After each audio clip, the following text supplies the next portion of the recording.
Let's cross to Nairobi and speak to Karl Schembri. He is a media advisor for East Africa and Yemen at the Norwegian Refugee Council. Karl, thank you so much for joining us on the programme this evening.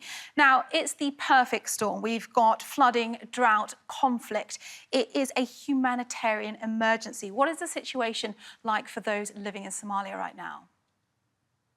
Well, it's a total nightmare. It's an apocalyptic scenario that my colleagues witness on a daily basis of some of the most vulnerable people in Somalia having to leave the little that they have behind because of floods, because of drought, and because of conflict.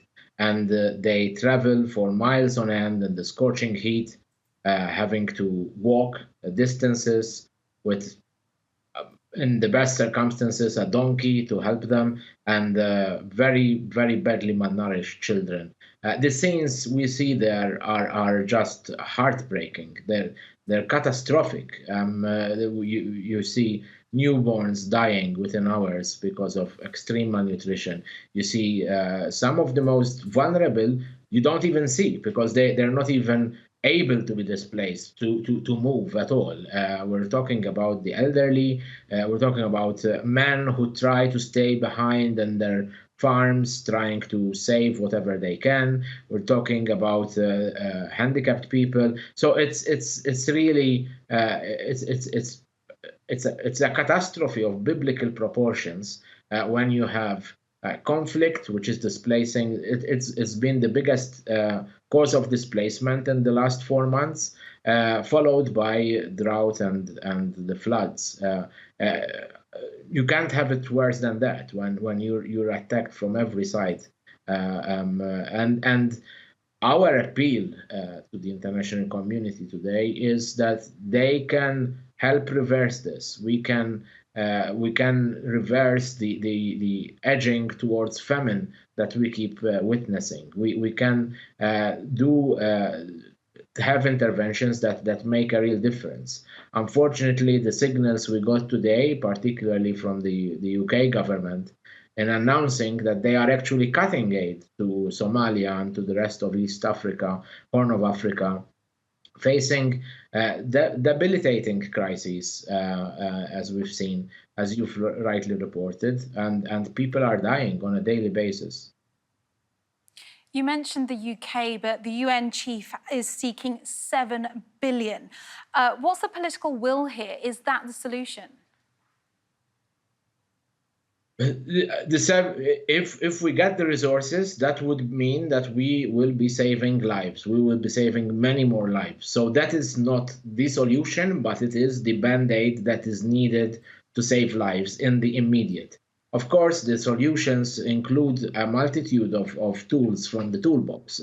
You need to have reconciliation and negotiation for conflict resolution. That's a long-term thing that the international community also needs to invest in. You need to have development that is encouraged and supported.